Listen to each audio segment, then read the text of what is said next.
നേർവേദി പ്രഭാഷണ പരമ്പരയിലേക്ക് ഏവർക്കും സ്വാഗതം. സുവിശേഷകൻ കുഞ്ഞുമോൻ തോട്ടപ്പള്ളി ഇപ്പോൾ നിങ്ങളുമായി ദൈവവചനം പങ്കുവെക്കുന്നു. ശ്രദ്ധിച്ചാലും.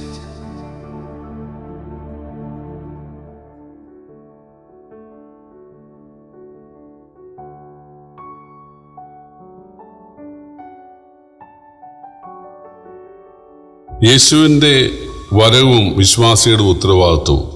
ദൈവനാമത്തിന് മഹത്വം ഉണ്ടാകട്ടെ. മത്തായി എഴുതിയ സുവിശേഷം 24-ാം അധ്യായത്തിൻ്റെ 45 മുതൽ 51 വരെ ഞാൻ വായിക്കുന്നത് ശ്രദ്ധിച്ചാലും. എന്നാൽ യജമാനൻ തൻ്റെ വീട്ടുകാർക്ക് തത്സമയത്ത് ഭക്ഷണം കൊടുക്കേണ്ടതിന് അവരുടെ മേൽ ആക്കിവെച്ച വിശ്വസ്തനും ബുദ്ധിമാനും ആയ ദാസൻ ആർ? യജമാനൻ വരുമ്പോൾ അങ്ങനെ ചെയ്ത് കാണുന്ന ദാസൻ ഭാഗ്യവാൻ. അവനവനെ തനിക്കുള്ള സകലത്തിന്മേലും യജമാനൻ ആക്കി വയ്ക്കുമെന്ന് ഞാൻ സത്യമായിട്ട് നിങ്ങളോട് പറയുന്നു. എന്നാൽ അവൻ ദുഷ്ടദാസനായി യജമാനൻ വരുവാൻ താമസിക്കുന്നു എന്ന് ഹൃദയം കൊണ്ട് പറഞ്ഞ് കൂട്ടുദാസന്മാരെ അടിപ്പാനും കുടിയന്മാരോടുകൂടെ തിന്നുകുടിപ്പാനും തുടങ്ങിയാൽ ആ ദാസൻ നിരൂപിക്കാത്ത നാളിലും അറിയാത്ത നാഴികയിലും യജമാനൻ വന്ന് അവനെ ദണ്ഡിപ്പിക്കുന്നവരുടെയും കപടഭക്തിക്കാരുടെയും കൂടെ പങ്കുകൽപ്പിക്കും. അവിടെ കരച്ചിലും പല്ലുകടിയും ഉണ്ടാകും. കർത്താവായ യേശു തൻ്റെ വീണ്ടും വരവിൻ്റെ അടയാളമായി പാപികളോട് വളരെ ഗൗരവമായി അവർ മാനസാന്തരപ്പെടേണ്ട ആവശ്യം, തന്നെ രക്ഷകനായി സ്വീകരിക്കേണ്ടതിൻ്റെ ആവശ്യം ഉദാഹരണങ്ങളിലൂടെ ഉപമകളിലൂടെയൊക്കെ പറയാറുണ്ട്. ആ കൂടെ തൻ്റെ മക്കളുടെ ഉത്തരവാദിത്വവും പറയാറുണ്ട്. എവിടെയെല്ലാം യേശുവിൻ്റെ വീണ്ടും വരവിനെക്കുറിച്ച് പറയുന്നുണ്ടോ, സുവിശേഷങ്ങളിലായാലും അപ്പോസ്തല പ്രവൃത്തികളിലായാലും ലേഖനങ്ങളിലായാലും വെളിപ്പാട് പുസ്തകത്തിലായാലും അവിടെ എല്ലാം തൻ്റെ വീണ്ടും വരവിനോടനുബന്ധിച്ച് നമ്മുടെ ഉത്തരവാദിത്വം എന്താണ് എന്ന് നമുക്ക് കാണാൻ സാധിക്കും. ലേഖനങ്ങളിൽ വായിക്കുന്നത് യേശുവിൻ്റെ വീണ്ടും വരവിൻ്റെയും പുനരുത്ഥാനത്തിൻ്റെയും കാര്യം പറഞ്ഞിട്ട് പറയുന്നത് ഈ വചനങ്ങളെക്കൂടി നിങ്ങൾ അന്യോന്യം ആശ്വസിപ്പിക്കുക.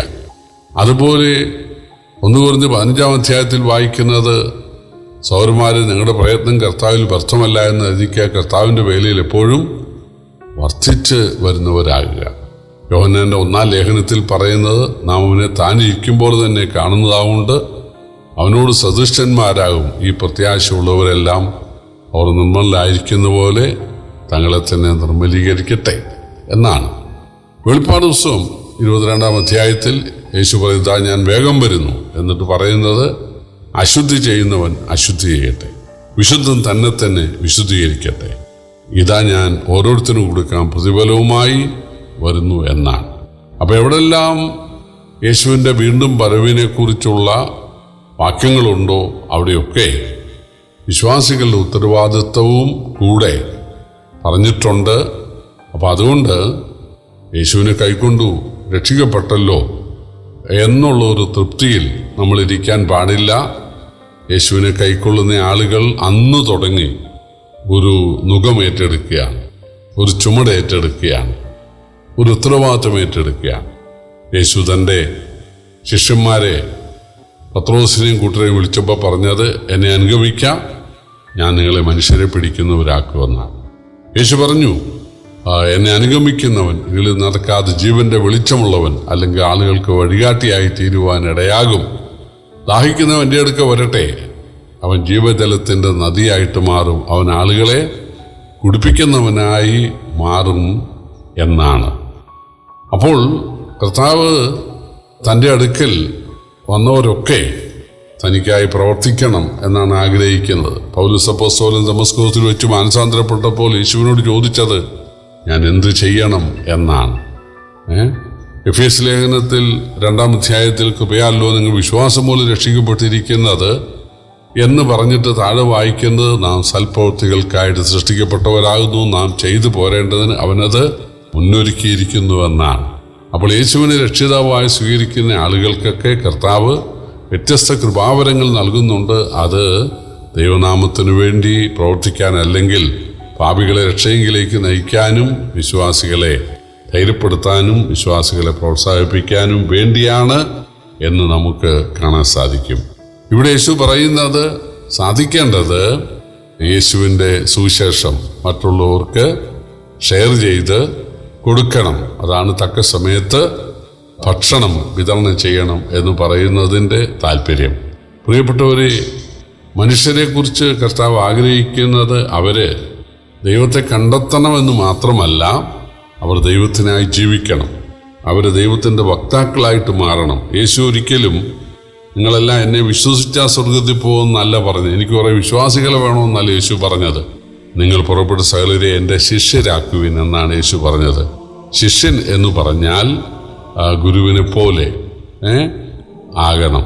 ഒന്നാമത് അവൻ പഠിക്കണം, രണ്ടാമത് അവൻ പഠിപ്പിക്കുന്നവനായിട്ട് മാറണം. യെശയ്യാപ്രവചനം 50 ഒരു വാക്യമുണ്ട്, തളർന്നിരിക്കുന്നവരെ നാവ് കൊണ്ട് താങ്ങുവാൻ അവനെനിക്ക് ശിഷ്യന്മാരുടെ നാവ് തന്നു എന്നാണ്. അപ്പോൾ ഒരു ശിഷ്യൻ മറ്റുള്ളവരെ പഠിപ്പിക്കേണ്ടവൻ കൂടെയാണ്. പ്രിയപ്പെട്ടവരെ, നമുക്ക് മറ്റുള്ളവരെ ദൈവത്തിലേക്ക് കൊണ്ടുവരാൻ കഴിയണമെങ്കിൽ ഒന്നാമത് നമ്മൾ ദൈവത്തെ അറിയണം, ദൈവത്തിൻ്റെ ഭാഗത്ത് വരാനിടയായിത്തീരണം. അപ്പോൾ ദൈവത്തിൻ്റെ ഭാഗത്ത് വന്ന് തങ്ങളുടെ ഉത്തരവാദിത്തങ്ങൾ ചെയ്തുകൊണ്ട് ആളുകളെ ദൈവത്തിലേക്ക് ആകർഷിക്കുന്ന ധാരാളം ആളുകൾ ലോകത്തുണ്ട്. എന്നാൽ അല്ലാത്ത ആളുകളുമുണ്ട്. അവർക്ക് നോഹയുടെ കാലത്തെ ജനത്തെ പോലെ തിന്നുക, കുടിക്കുക, വഴക്കുണ്ടാക്കുക, ഇത്രയുള്ള അവരുടെ താല്പര്യം. യേശുവിൻ്റെ വീണ്ടും വരവെങ്കിൽ തങ്ങളുടെ കടമകൾ നിറവേറ്റിക്കൊണ്ട് ജീവിക്കുന്നവരായ വിശ്വാസികൾക്ക് അവർക്ക് കൂടുതൽ ഉത്തരവാദിത്തങ്ങളും പദവികളും നൽകും. യേശു പറഞ്ഞ ഞാനവരെ എനിക്കുള്ളതിനൊക്കെ യജമാനന്മാരാക്കുമെന്ന്. അത് ദൈവരാജ്യത്തിൻ്റെ കാര്യമാണ്. എന്നാൽ തങ്ങളുടെ കഴിവും തങ്ങളുടെ സാധ്യതകളും എല്ലാം മദ്യം കുടിക്കാനും അല്ലെങ്കിൽ വഴക്കുണ്ടാക്കാനും പണസമ്പാദനത്തിനും സുഖലോലുപതയ്ക്കും വേണ്ടി മാത്രം മാറ്റിവെക്കുന്ന വിശ്വാസികളായി രക്ഷിക്കപ്പെടാത്ത ആളുകളെ തീർച്ചയായിട്ടും ദൈവം ശിക്ഷിക്കും, ന്യായം വിധിക്കും എന്നുള്ള ഒരു സന്ദേശമാണ് കർത്താവ് നൽകുന്നത്. അതുകൊണ്ട് കർത്താവിൻ്റെ വരവെടുത്ത ഈ കാലത്ത് കർത്താവിന് വേണ്ടി പ്രയോജനകരമായി സമയം ചെലവഴിക്കുവാൻ, ആളുകളെ ദൈവഭാഗത്തേക്ക് കൊണ്ടുവരുവാൻ, അവരുടെ മദ്യപാനത്തെ മാറ്റത്തക്കവണ്ണം അവരുടെ മയക്കുമരുന്ന് ശീലം അല്ലെങ്കിൽ ആത്മഹത്യാ പ്രവണത, കുടുംബകലഹങ്ങൾ ഇതൊക്കെ മാറി നല്ല പൗരന്മാരായി തീരാൻ ഇടയാകേണ്ടതിന് അവരെ ദൈവത്തിങ്കിലേക്ക് ആകർഷിക്കുവാൻ ദൈവം നമ്മേവരെയും സഹായിക്കട്ടെ. കർത്താവിൻ്റെ വിലയേറിയ നാമം ഇന്നും എന്നേക്കും വാഴ്ത്തപ്പെടുമാറാകട്ടെ.